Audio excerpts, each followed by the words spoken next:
नमस्कार मित्रों, मैं बालन सिंह स्वागत करता हूं कानपुर एजुकेशन हब पर। यदि आप लोगों ने अभी तक चैनल को सब्सक्राइब नहीं किया है तो कृपया जल्द से जल्द सब्सक्राइब करें तथा ज़्यादा से ज़्यादा लाइक, शेयर और कमेंट करते रहें। धन्यवाद। चलिए चलते हैं अपने टॉपिक की ओर। तो आज का अपना टॉपिक है भारतीय संविधान का भाग 3 मूल अधिकार। मूल अधिकारों का उल्लेख भारतीय संविधान में अनुच्छेद 12 से 35 के मध्य किया गया है। अब यदि हम बात करें मूल अधिकार किसके द्वारा प्रदान किए गए, तो मूल अधिकार संविधान के द्वारा प्रदान किए गए। मूल अधिकार संविधान के द्वारा प्रदान किए गए। अब मूल अधिकार संविधान के द्वारा क्यों प्रदान किए गए, तो मूल अधिकार संविधान के द्वारा नागरिकों के समग्र विकास हेतु प्रदान किए गए। मूल अधिकार संविधान के द्वारा नागरिकों के समग्र विकास हेतु प्रदान किए गए। मूल अधिकार संविधान के द्वारा नागरिकों के समग्र विकास हेतु प्रदान किए गए। अब यदि हम बात करते हैं मूल अधिकारों का संरक्षण किसके द्वारा किया जाएगा, तो मूल अधिकारों का संरक्षण संविधान के द्वारा किया जाएगा।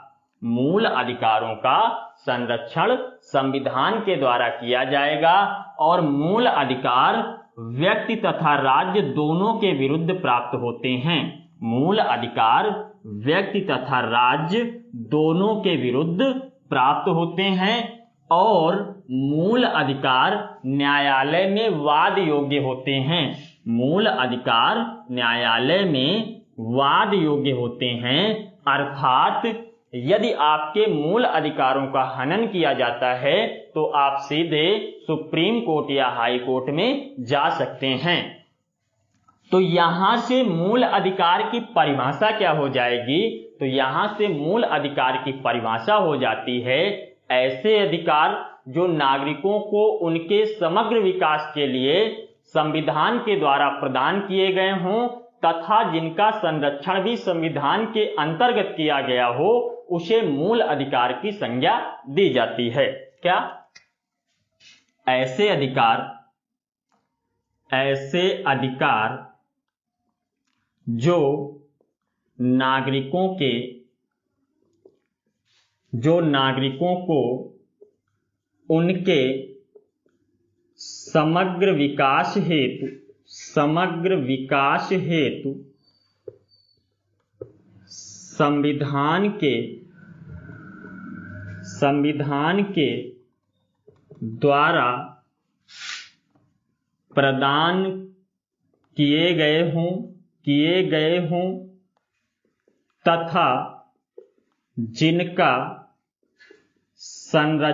संविधान के द्वारा प्रदान किए गए हों तथा जिनका संरक्षण भी संविधान के अंतर्गत किया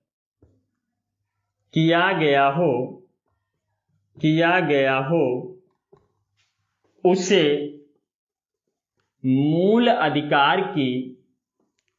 मूल अधिकार की संज्ञा दी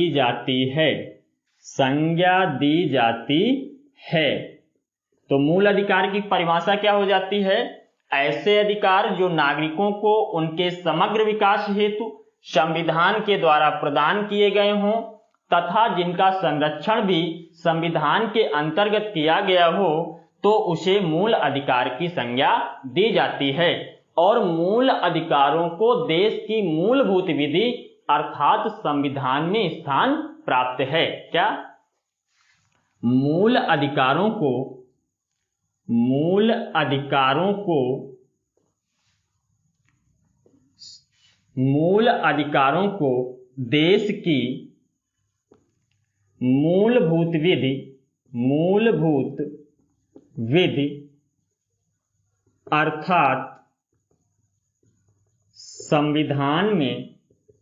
संविधान में स्थान प्राप्त है। क्या? मूल अधिकारों को देश की मूलभूत विधि अर्थात संविधान में स्थान प्राप्त है। मूल अधिकार न्यायालय में वाद योग्य होते हैं तथा ये व्यक्ति एवं राज्य दोनों के विरुद्ध प्राप्त होते हैं, अर्थात राज्य के द्वारा भी इसका अतिक्रमण नहीं किया जा सकता है। क्या? मूल अधिकार न्यायालय में वाद योग्य होते हैं। यह व्यक्ति तथा राज्य दोनों के विरुद्ध प्राप्त होते हैं। यह व्यक्ति तथा राज्य दोनों के विरुद्ध प्राप्त होते हैं। अर्थात राज्य के द्वारा भी इसका अतिक्रमण नहीं किया जा सकता। क्या? मूल अधिकार न्यायालय में वाद योग्य होते हैं। यह व्यक्ति और राज्य दोनों के विरुद्ध प्राप्त होते हैं, अर्थात राज्य के द्वारा भी इसका अतिक्रमण नहीं किया जा सकता है। अब यदि हम बात करते हैं कि जो मूल अधिकार हैं, मूल अधिकारों की शुरुआत सर्वप्रथम किस देश में हुई थी, या ये कहें कि मूल अधिकारों की शुरुआत किस देश से मानी जाती है, तो मूल अधिकारों की शुरुआत ब्रिटेन से मानी जाती है। मूल अधिकारों की शुरुआत ब्रिटेन से मानी जाती है, जहां पर सर्वप्रथम 1215 ईस्वी में मैग्ना कार्टा कानून के माध्यम से नागरिकों को अधिकार प्रदान किए गए थे। क्या? मूल अधिकारों की शुरुआत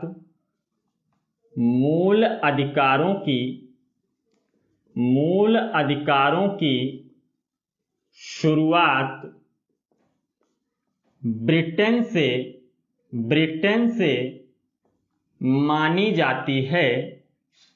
मानी जाती है, जहां पर सर्वप्रथम 1215 ईस्वी में मैग्ना कार्टा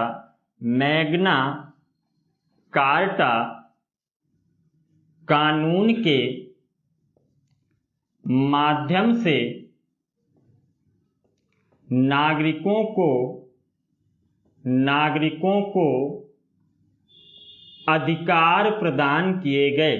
अधिकार प्रदान किए गए।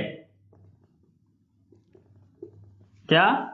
मूल अधिकारों की शुरुआत ब्रिटेन से मानी जाती है, जहां पर सर्वप्रथम कब 1215 ईस्वी में मैग्ना कार्टा कानून के माध्यम से, किस कानून के माध्यम से? मैग्ना कार्टा कानून के माध्यम से नागरिकों को अधिकार प्रदान किए गए। अब आगे बात करते हैं इसके बाद क्या हुआ। अब इसके बाद क्या होता है? 1791 ईस्वी में अमेरिका ने अपने नागरिकों को संविधान के द्वारा मान्यता प्राप्त मूल अधिकार प्रदान किए। 1791 ईस्वी में अमेरिका ने अपने नागरिकों को संविधान के द्वारा मान्यता प्राप्त मूल अधिकार प्रदान किए, इसीलिए अमेरिका को मूल अधिकारों का जनक माना जाता है। क्या? 1791 ईस्वी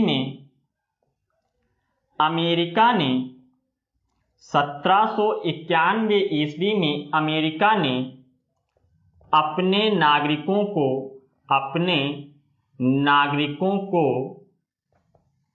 संविधान के द्वारा मान्यता प्राप्त मूल अधिकार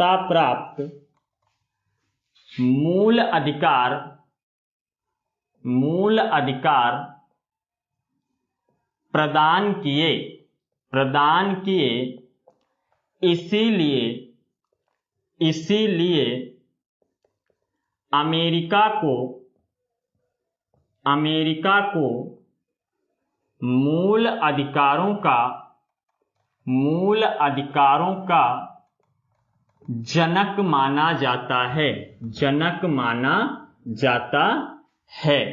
क्या 1791 ईस्वी में अमेरिका ने अपने नागरिकों को संविधान के द्वारा मान्यता प्राप्त मूल अधिकार प्रदान किए, इसीलिए अमेरिका को मूल अधिकारों का जनक माना जाता है। अब यदि हम बात करें भारत की, तो भारत में सर्वप्रथम 1895 ईस्वी में बाल गंगाधर तिलक ने स्वराज विधेयक के माध्यम से मूल अधिकारों की मांग की थी। क्या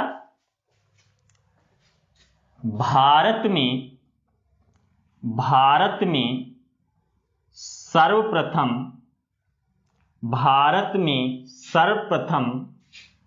1895 ईस्वी में भारत में सर्वप्रथम 1895 ईस्वी में बाल गंगाधर तिलक ने स्वराज विधेयक के माध्यम से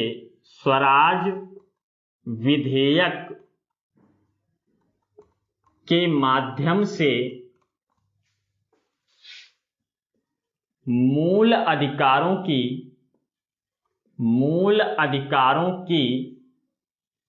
मांग की। क्या भारत में सर्वप्रथम 1895 ईस्वी में बाल गंगाधर तिलक ने स्वराज विधेयक के माध्यम से मूल अधिकारों की मांग की, और वहीं क्या होता है 1931 ईस्वी में कांग्रेस के कराची अधिवेशन में भारतीय नागरिकों के लिए मूल अधिकारों की मांग की गई। क्या 1931 के कराची अधिवेशन में 1931 के कराची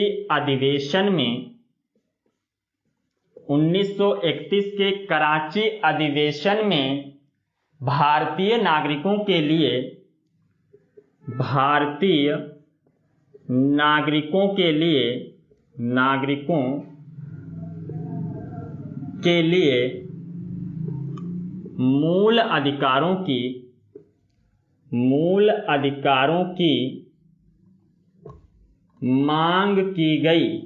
मांग की गई। 1931 ईस्वी के कराची अधिवेशन में भारतीय नागरिकों के लिए मूल अधिकारों की मांग की गई, और वहीं आगे क्या होता है, जवाहरलाल नेहरू प्रथम भारतीय हैं जिन्होंने न केवल स्पष्ट रूप से मूल अधिकारों की मांग की, अपितु इसके प्रारूप का भी निर्धारण किया था। मूल अधिकारों के प्रारूप का भी निर्धारण किया था। तो क्या है, जवाहरलाल नेहरू प्रथम भारतीय हैं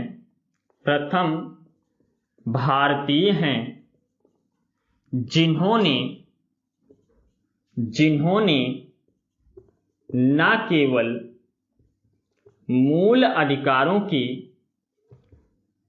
अधिकारों की मांग की, अपितु इसका प्रारूप भी तैयार किया। जवाहरलाल नेहरू प्रथम भारतीय हैं जिन्होंने न केवल मूल अधिकारों की मांग की थी, बल्कि क्या किया, इसका प्रारूप भी तैयार किया। मूल अधिकारों का प्रारूप किसके द्वारा तैयार किया गया, तो मूल अधिकारों का प्रारूप पंडित जवाहरलाल नेहरू द्वारा तैयार किया गया। इसीलिए जवाहरलाल नेहरू को मूल अधिकारों का जनक माना जाता है, तथा जवाहरलाल नेहरू ने मूल अधिकारों को संविधान की अंतरात्मा कहा था। क्या, इसीलिए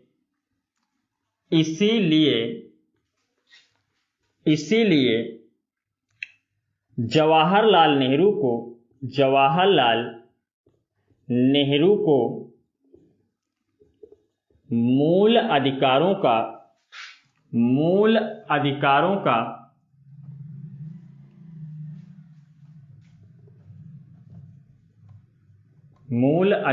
का जनक माना जाता है, जनक माना जाता है। जवाहरलाल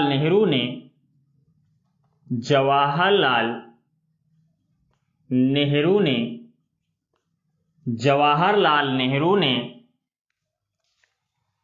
मूल अधिकारों को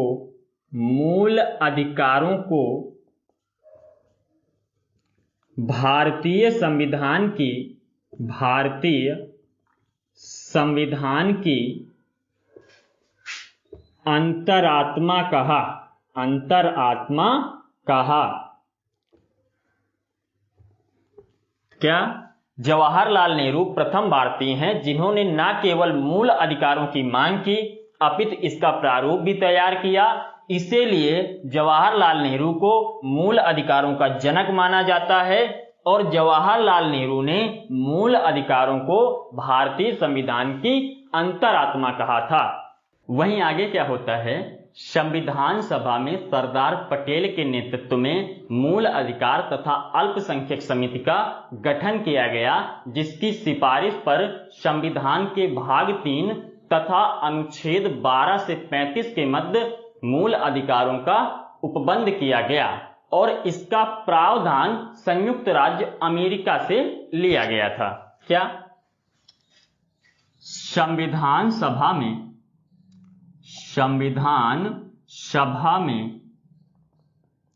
सरदार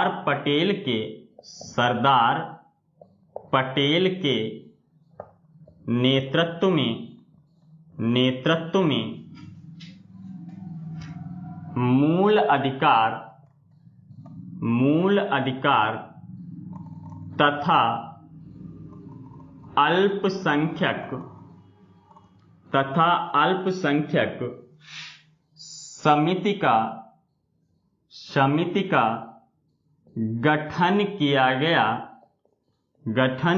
गया, जिसकी सिफारिश पर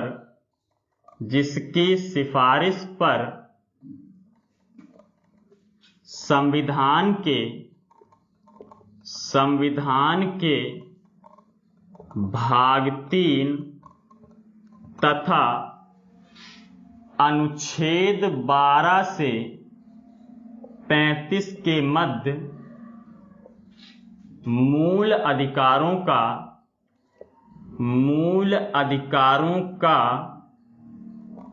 उपबंध किया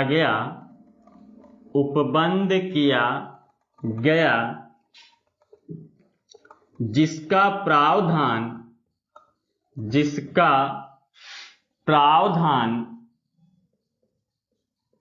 संयुक्त राज्य अमेरिका से लिया गया। क्या? संविधान सभा में सरदार पटेल के नेतृत्व में मूल अधिकार तथा अल्पसंख्यक समिति का गठन किया गया, जिसकी सिफारिश पर संविधान के भाग 3 तथा अनुच्छेद 12 से 35 के मध्य मूल अधिकारों का उपबंध किया गया, जिसका प्रावधान संयुक्त राज्य अमेरिका से लिया गया। अब बात करते हैं जो मूल अधिकार हैं, मूल अधिकारों को भारत में मैग्ना कार्टा तथा संविधान की आधारशिला की संज्ञा दी जाती है। क्या? मूल अधिकारों को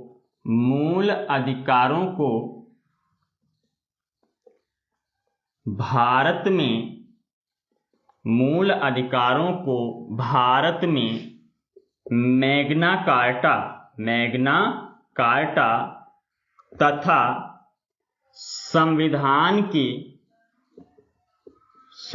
संविधान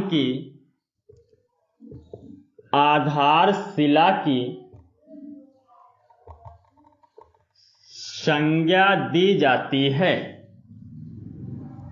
क्या?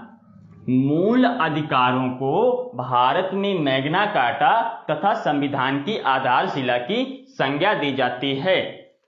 और भारत में 5 मूल अधिकार ऐसे हैं, या ये कहें कि भारतीय संविधान में 5 मूल अधिकार ऐसे हैं जिनका प्रयोग केवल भारतीय नागरिक कर सकते हैं। मूल अधिकारों में अनुच्छेद 15, अनुच्छेद 16, अनुच्छेद 29, अनुच्छेद 19 व अनुच्छेद 30 का प्रयोग केवल भारतीय नागरिक ही कर सकते हैं। क्या? मूल अधिकारों में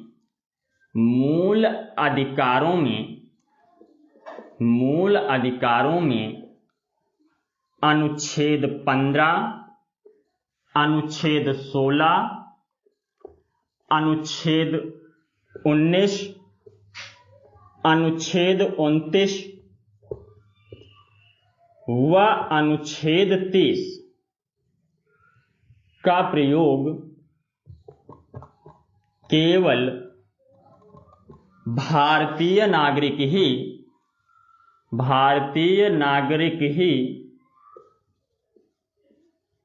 कर सकते हैं। क्या?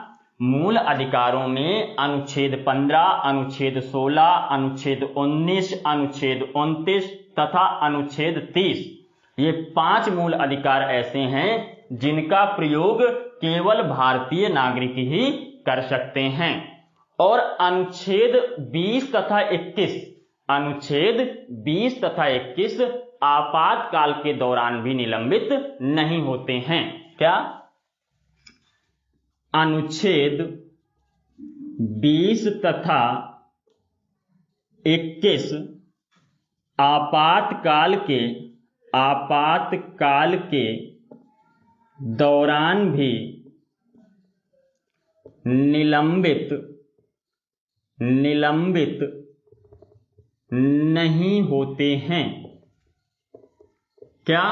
अनुच्छेद 20 तथा 21 आपातकाल के दौरान भी निलंबित नहीं किए जाते या निलंबित नहीं होते हैं। और अनुच्छेद 17 तथा अनुच्छेद 24 को निरपेक्ष मूल अधिकार कहा जाता है। क्या?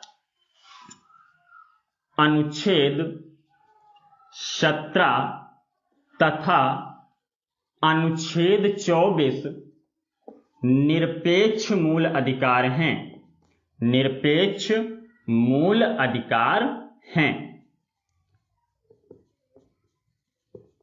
जो अनुच्छेद 17 और अनुच्छेद 24 हैं, ये क्या हैं? निरपेक्ष मूल अधिकार हैं। अनुच्छेद 17 तथा अनुच्छेद 24 को निरपेक्ष मूल अधिकार कहा जाता है। प्रारंभ में भारतीय संविधान के द्वारा नागरिकों को केवल 7 मूल अधिकार प्रदान किए गए थे, परंतु क्या होता है, 44वां संविधान संशोधन अधिनियम 1978 के माध्यम से संपत्ति के अधिकार को अनुच्छेद 31 से हटाकर अनुच्छेद 300 के अंतर्गत कानूनी अधिकार बना दिया गया।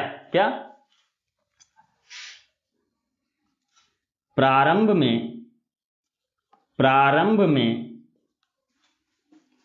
भारतीय संविधान द्वारा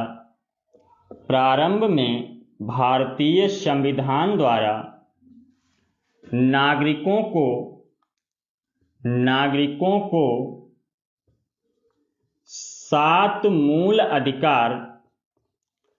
7 मूल अधिकार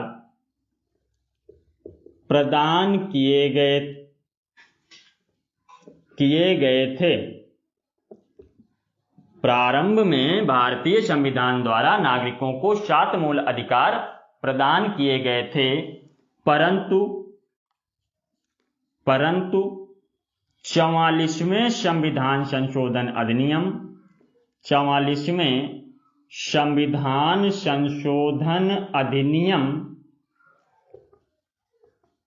1978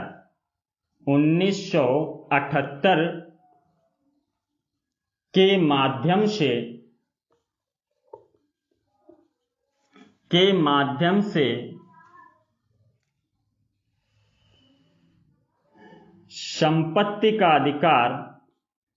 संपत्ति का अधिकार अनुच्छेद 31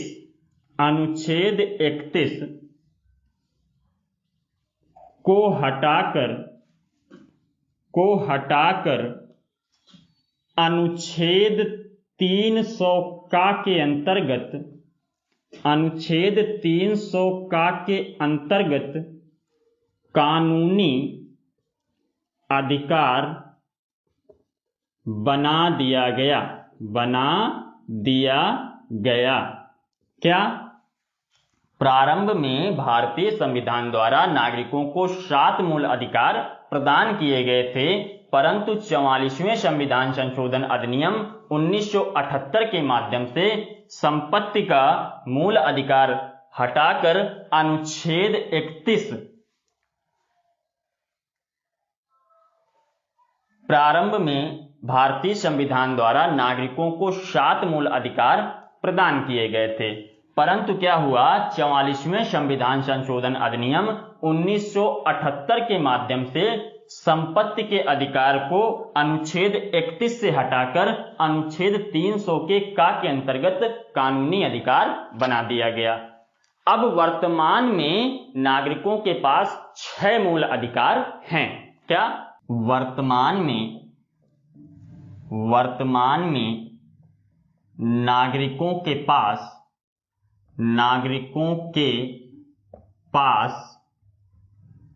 6 मूल अधिकार हैं। 6 मूल अधिकार हैं। वर्तमान में नागरिकों के पास 6 मूल अधिकार हैं। अब ये 6 मूल अधिकार कौन कौन से हैं? तो ये 6 मूल अधिकार कौन कौन हो जाएंगे? तो पहला मूल अधिकार आता है समानता का अधिकार। क्या? समानता का अधिकार। और समानता के अधिकार का उल्लेख भारतीय संविधान में अनुच्छेद 14 से 18 के मध्य किया गया। समानता के अधिकार का उल्लेख भारतीय संविधान में अनुच्छेद 14 से 18 के मध्य किया गया। और दूसरा मूल अधिकार हो जाता है स्वतंत्रता का अधिकार। क्या? स्वतंत्रता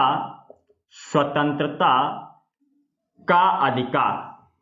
और स्वतंत्रता के अधिकार का उल्लेख भारतीय संविधान में अनुच्छेद 19 से 22 के मध्य किया गया। स्वतंत्रता के अधिकार का उल्लेख भारतीय संविधान में अनुच्छेद 19 से 22 के मध्य किया गया। तीसरा मूल अधिकार हो जाता है शोषण के विरुद्ध अधिकार। क्या? शोषण के विरुद्ध अधिकार। शोषण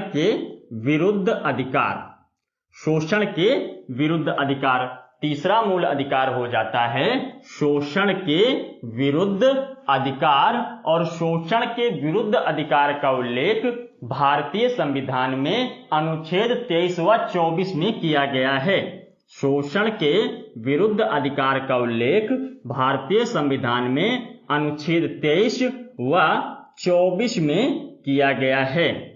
और चौथा मूल अधिकार हो जाता है धार्मिक स्वतंत्रता का अधिकार।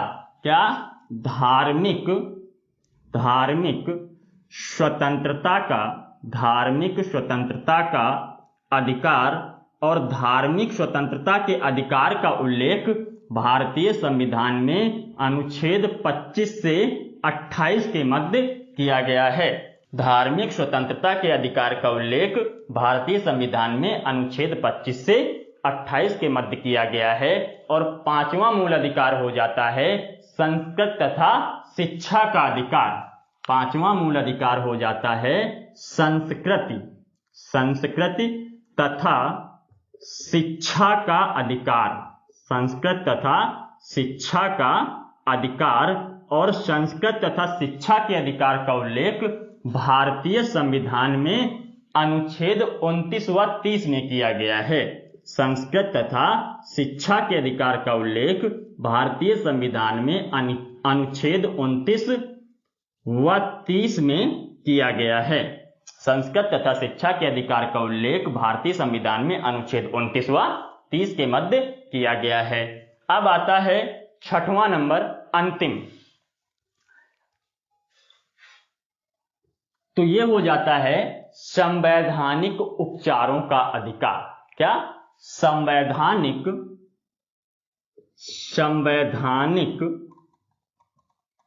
उपचारों का अधिकार। और संवैधानिक उपचारों के अधिकार का उल्लेख भारतीय संविधान में अनुच्छेद 32 में किया गया है। संवैधानिक उपचारों के अधिकार का उल्लेख भारतीय संविधान में अनुच्छेद 32 में किया गया है। और अनुच्छेद 31 को मूल अधिकार से हटाकर अनुच्छेद 300 के अंतर्गत कानूनी अधिकार बना दिया गया है। तो यहां से भी क्या होता है, सीधे तौर पे क्वेश्चन पूछ लिए जाते हैं। जैसे आपसे पूछा जा सकता है कि समानता के अधिकार का उल्लेख भारतीय संविधान में कहां से कहां तक किया गया है। तो समानता के अधिकार का उल्लेख भारतीय संविधान में अनुच्छेद 14 से 18 के मध्य किया गया है। इसी प्रकार स्वतंत्रता के अधिकार का उल्लेख भारतीय संविधान में अनुच्छेद 19 से 22 के मध्य किया गया है। शोषण के विरुद्ध अधिकार का उल्लेख भारतीय संविधान में अनुच्छेद 23 व 24 में किया गया है। चौथा, धार्मिक स्वतंत्रता के अधिकार का उल्लेख अनुच्छेद 25 से 28 के मध्य किया गया है तथा संस्कृत तथा शिक्षा के अधिकार का उल्लेख अनुच्छेद 29 व 30 के मध्य किया गया है। संवैधानिक उपचारों के अधिकार का उल्लेख अनुच्छेद 32 में किया गया है।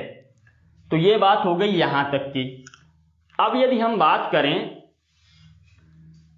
तो हमने अभी बताया कि जो मूल अधिकारों का उल्लेख है वह अनुच्छेद 12 से 35 के मध्य किया गया है। लेकिन जब हम यहां देखते हैं तो हमें ऐसा लगता है कि हमने 14 से शुरुआत की और 32 में खत्म कर दिया। तो ऐसा नहीं है। जो मूल अधिकारों के प्रावधान हैं वह अनुच्छेद 12 से 35 के मध्य ही किए गए हैं। तो हम बात करते हैं सबसे पहले अनुच्छेद 12 की। अनुच्छेद 12 की। तो अनुच्छेद 12 में क्या है? तो अनुच्छेद 12 के अंतर्गत मूल अधिकारों के संदर्भ में राज्य को परिभाषित किया गया है। अनुच्छेद 12 के अंतर्गत मूल अधिकारों के संदर्भ में राज्य को परिभाषित किया गया है, क्योंकि मूल अधिकार नागरिकों को राज्य के विरुद्ध प्राप्त होते हैं। क्या? अनुच्छेद 12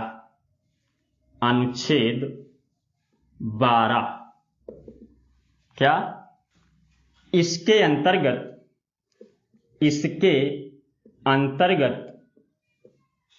मूल अधिकारों के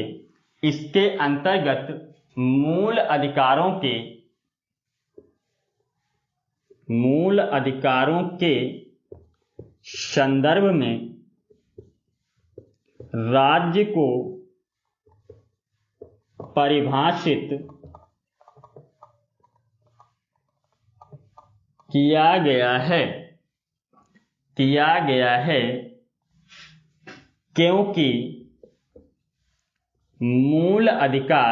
किया गया है क्योंकि मूल अधिकार राज्य के विरुद्ध प्राप्त होते हैं। क्या? अनुच्छेद 12 के अंतर्गत मूल अधिकारों के संदर्भ में राज्य को परिभाषित किया गया है क्योंकि मूल अधिकार राज्य के विरुद्ध प्राप्त होते हैं। अब इसमें बताया गया है कि राज्य में कौन कौन शामिल होंगे। क्या? राज्य में कौन कौन शामिल होंगे? तो राज्य में शामिल होंगे। तो अनुच्छेद 12 के अंतर्गत राज्य में भारत सरकार तथा संसद शामिल होंगे, राज्य सरकार तथा विधानमंडल सम्मिलित होंगे, स्थानीय निकाय सम्मिलित होंगे और इसके साथ साथ प्राधिकारी सम्मिलित होंगे। क्या? पहला भारत सरकार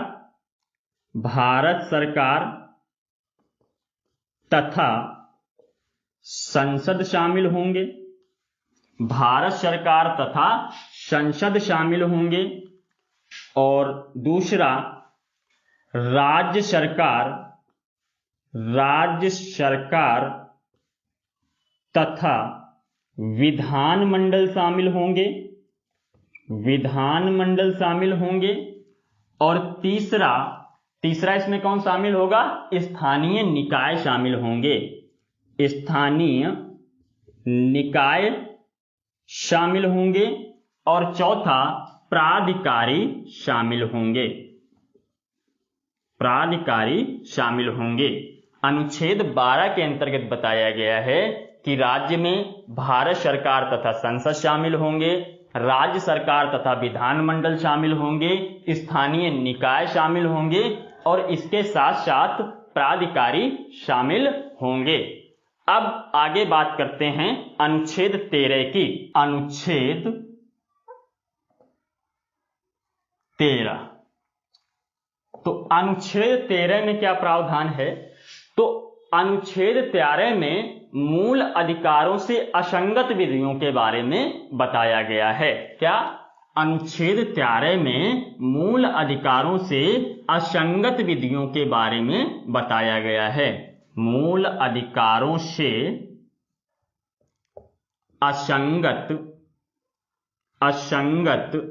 विधियां, मूल अधिकारों से असंगत विधियां। अनुच्छेद 13 में मूल अधिकारों से असंगत विधियों के बारे में बताया गया। और अनुच्छेद 13 को मूल अधिकारों का सुरक्षा कवच कहा जाता है। जो अनुच्छेद 13 है यह मूल अधिकारों का सुरक्षा कवच कहलाता है। अनुच्छेद 13 मूल अधिकारों का सुरक्षा कवच कहलाता है। और इसके अंतर्गत न्यायालयों, सुप्रीम कोर्ट तथा हाई कोर्ट को सजग प्रहरी बना दिया गया है। क्या? अनुच्छेद 13 के अंतर्गत न्यायालयों,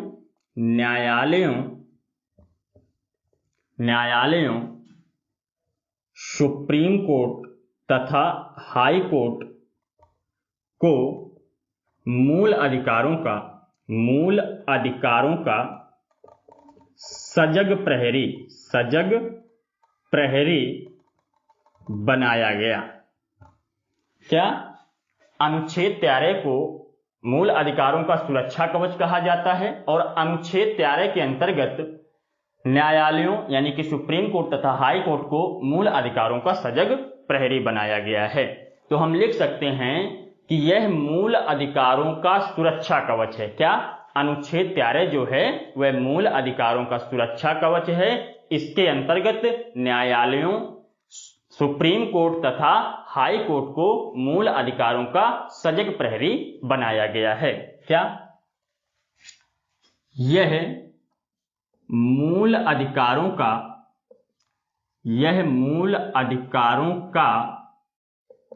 सुरक्षा कवच है।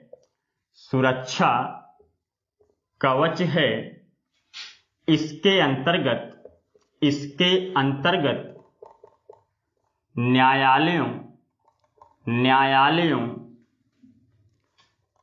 सुप्रीम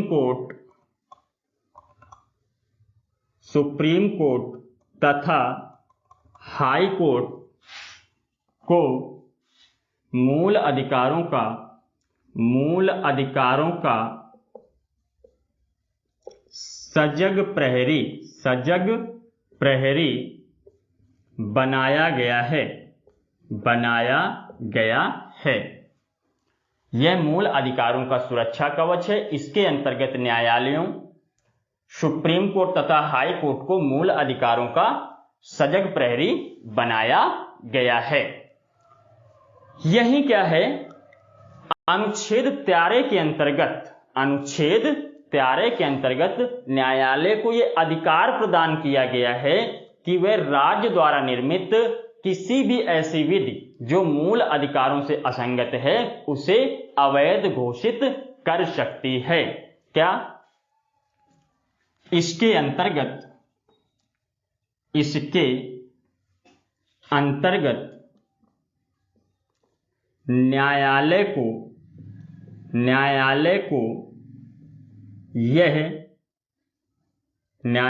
को यह अधिकार दिया गया है कि कोई भी यह अधिकार दिया गया है कि राज्य द्वारा निर्मित कोई भी ऐसी विधि जो मूल अधिकारों से असंगत है अवैध घोषित कर सकता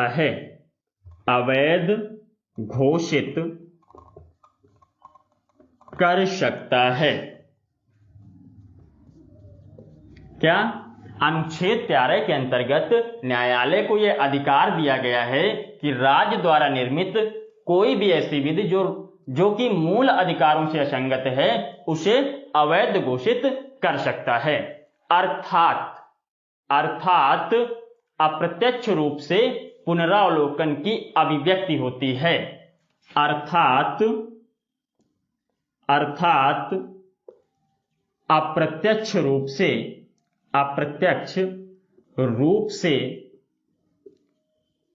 पुनरावलोकन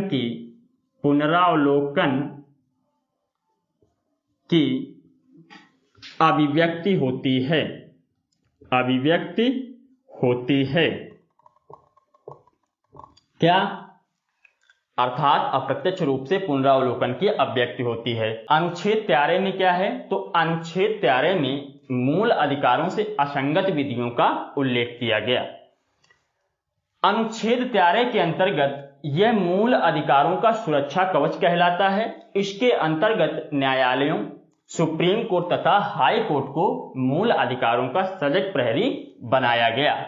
इसके अंतर्गत न्यायालय को यह अधिकार प्रदान किया गया कि राज्य द्वारा निर्मित कोई भी ऐसी विधि जो मूल अधिकार से असंगत है वह क्या है? अवैध घोषित कर सकता है। जो न्यायालय है इसे अवैध घोषित कर सकता है, अर्थात अप्रत्यक्ष रूप से पुनरावलोकन की अभिव्यक्ति होती है। अब यदि हम बात करें आगे तो अनुच्छेद 13 में कुल 3 सिद्धांत निहित हैं। क्या? अनुच्छेद 13 में कुल 3 सिद्धांत निहित हैं। अनुच्छेद 13 में कुल 3 सिद्धांत निहित हैं। अब ये 3 सिद्धांत कौन कौन से हैं? तो इसमें पहला सिद्धांत हो जाता है आच्छादन या ग्रहण का सिद्धांत और दूसरा सिद्धांत हो जाता है पृथक्करणीयता का सिद्धांत तथा तीसरा सिद्धांत हो जाता है अधित्याग का सिद्धांत। ये 3 सिद्धांत कौन कौन से हो जाएंगे? तो इसमें पहला सिद्धांत हो जाएगा आच्छादन या ग्रहण का सिद्धांत और दूसरा सिद्धांत इसमें हो जाता है पृथक्करणीयता का सिद्धांत और इसके अंतर्गत तीसरा सिद्धांत हो जाता है अधित्याग का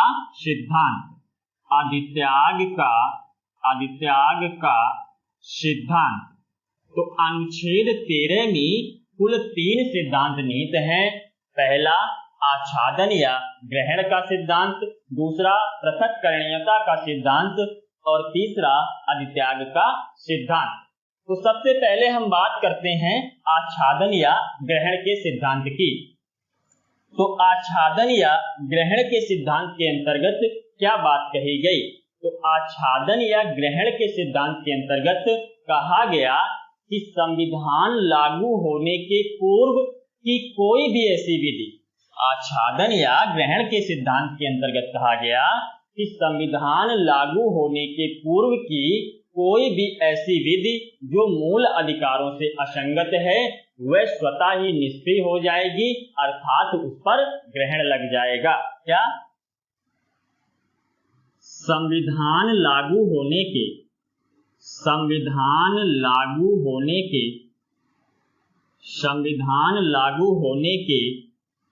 पूर्व की कोई भी ऐसी विधि जो मूल अधिकारों से असंगत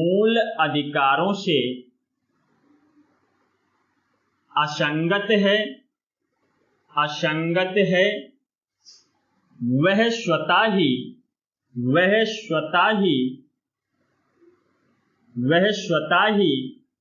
ही निष्क्रिय हो जाएगी,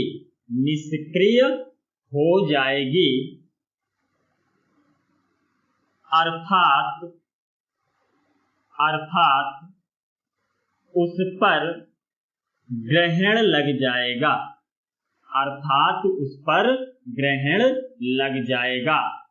तो आच्छादन या ग्रहण के सिद्धांत के अंतर्गत क्या कहा गया? तो आच्छादन या ग्रहण के सिद्धांत के अंतर्गत कहा गया कि संविधान लागू होने के पूर्व की कोई भी ऐसी विधि जो मूल अधिकारों से असंगत है वह स्वतः ही निष्क्रिय हो जाएगी, अर्थात उस पर ग्रहण लग जाएगा। और वहीं दूसरी बात आती है पृथक्करणीयता के सिद्धांत की। तो पृथक्करणीयता के सिद्धांत के अंतर्गत क्या बात की गई? तो पृथक्करणीयता के सिद्धांत के अंतर्गत कहा गया कि राज्य द्वारा निर्मित विधि का कोई भाग यदि मूल अधिकारों से असंगत है तो न्यायालय के द्वारा केवल उसी भाग को अवैध घोषित किया जाएगा, ना कि संपूर्ण विधि को, अर्थात असंगत भाग को मूल विधि से पृथक कर दिया जाएगा। क्या? राज्य द्वारा निर्मित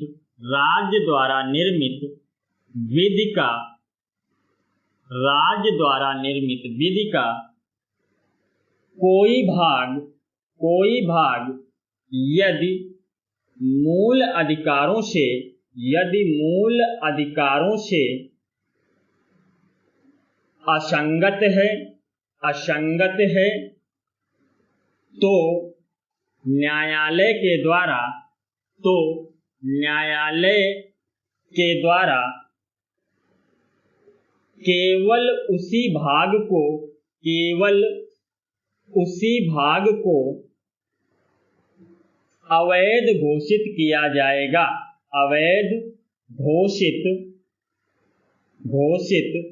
किया जाएगा, किया जाएगा,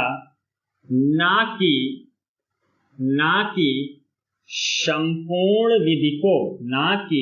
संपूर्ण विधि को, अर्थात क्या?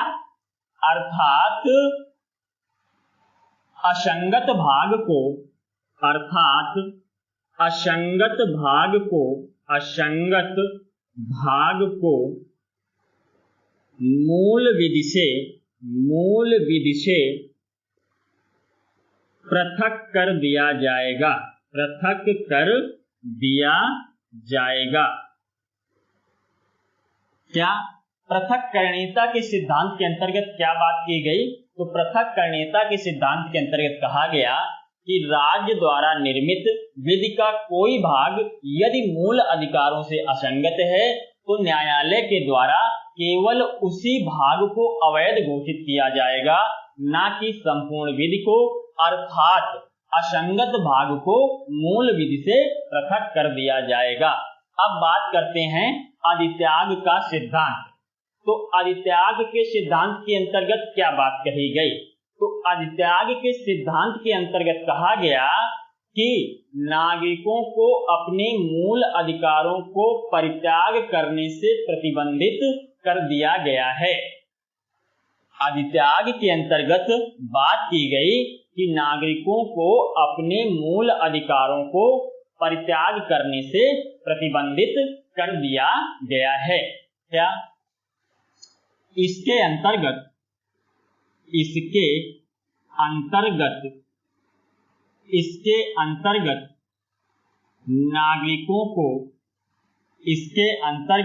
नागरिकों को अपने मूल अधिकारों के परित्याग करने से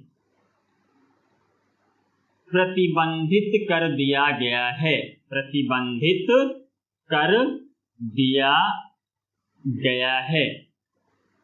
क्या? अधित्याग के सिद्धांत के अंतर्गत नागरिकों को अपने मूल अधिकारों के परित्याग करने से प्रतिबंधित कर दिया गया है। तो चलिए आज की क्लास हम लोग यहीं तक रखते हैं, फिर मिलेंगे अगली क्लास में। तब तक के लिए नमस्कार, धन्यवाद, बाय बाय।